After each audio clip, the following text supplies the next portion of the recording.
हमारी मालविका सीरीज के दूसरे खंड में आप सभी का हार्दिक स्वागत है। जो लोग अभी तक पहला खंड नहीं देख पाए हैं वे जरूर डिस्क्रिप्शन या फास्ट कमेंट के लिंक से पहला खंड देख कर आएं, नहीं तो इस वीडियो का कुछ भी समझ में नहीं आएगा। तो ज्यादा देर ना करते हुए कहानी शुरू करते हैं। मृणालिनी की मृत्यु के बाद मालविका पहले जैसी नहीं रही। यह बात गांव में बहुत लोगों ने कही, लेकिन असल में बदलाव उससे भी पहले शुरू हो चुका था। मृणालिनी लंबे समय से बीमार थी। एक रात बुखार की हालत में उसने मालविका का हाथ कसकर पकड़कर कहा था, दीदी अगर मैं न रहूं तो क्या तुम मुझे छोड़ दोगी? यह वाक्य मालविका के भीतर कांटे की तरह चुभा हुआ था। मृत्यु के बाद पहले 3 दिन मालविका ने किसी से बात नहीं की। चौथे दिन उसने अपने कमरे के सारे आईने कपड़े से ढक दिए।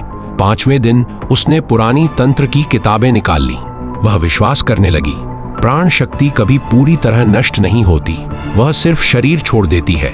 अगर उस शक्ति को बुलाया जा सके, उसे रोका जा सके, तो वापस लाना संभव है। केशव तांत्रिक ने शुरुआत में उसे रोकने की कोशिश की थी। उन्होंने कहा था, प्राण को बुलाना और प्राण को बांध कर रखना एक बात नहीं है। अगर बांधना चाहो तो कीमत चुकानी पड़ती है। मालविका का उत्तर शांत था, कीमत दूंगी। यही कीमत शब्द सबसे खतरनाक था। यज्ञ की तैयारी जमींदार हवेली के भीतर शुरू हुई। दक्षिण दिशा, क्योंकि तंत्र शास्त्र में दक्षिण को शक्ति की दिशा माना जाता है। दक्षिण का कमरा जानबूझकर चुना गया।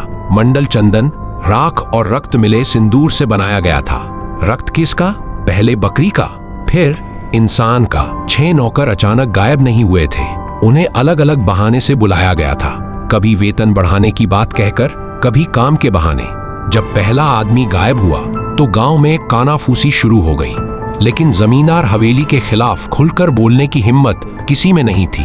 अनिरुद्ध को पहली बार शक हुआ जब उसने देखा दक्षिण कमरे से रोज धूप की गंध आती है और हवेली के हिसाब किताब में कुछ लोगों के नाम काट दिए गए हैं। एक रात वह पीछा करता है, दरवाजे की दरार से देखता है मालविका मंडल के भीतर बैठी है। आंखें बंद है लेकिन होंठ हिल रहे हैं। कमरे के कोने में एक आदमी बंधा हुआ है।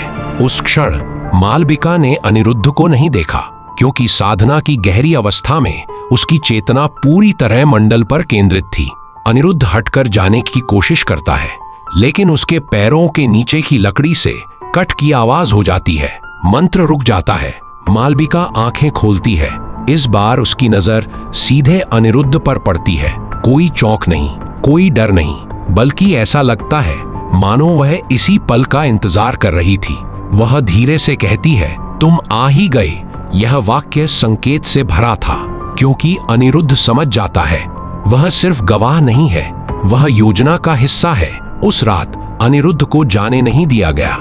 मालविका शांत स्वर में उससे कहती है, जो देखा है वह अधूरा है, पूरा देखने का साहस है। अनिरुद्ध समझ जाता है यहां से निकलना आसान नहीं होगा। कमरे का दरवाजा अंदर से बंद है।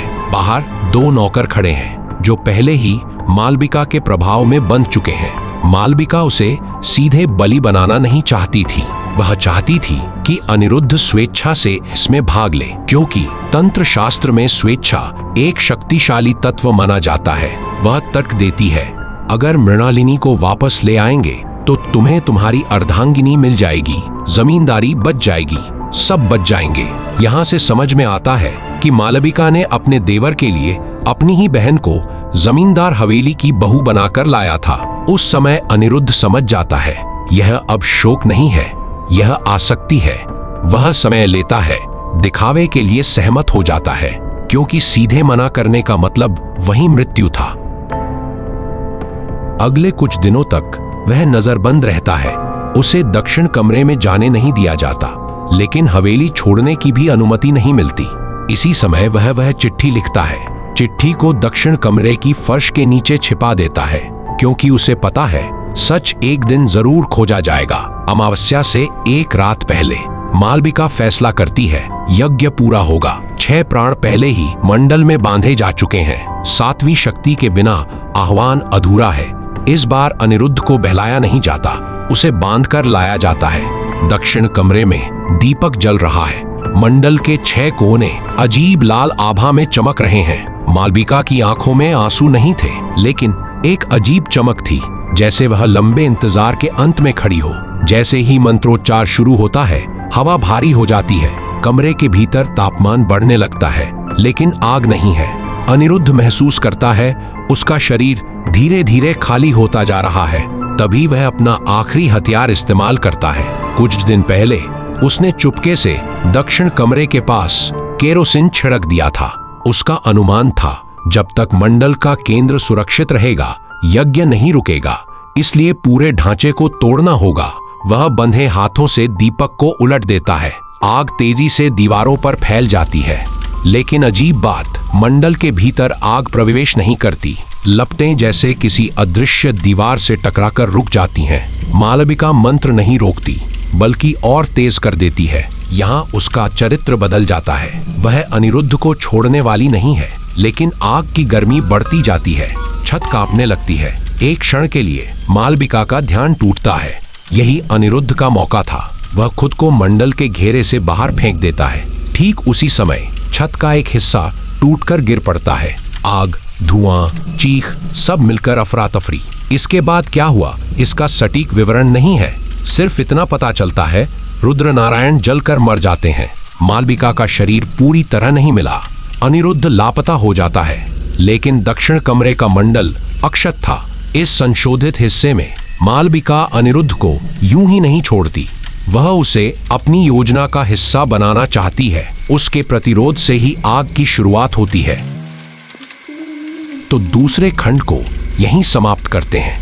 फिर लौटेंगे चौंकाने वाले रहस्य से भरे तीसरे भाग के साथ। तब तक हमारे साथ बने रहें। वीडियो देखने के लिए आप सभी का बहुत बहुत धन्यवाद। और यह सीरीज आपको कैसी लग रही है, हमें बताना मत भूलिए।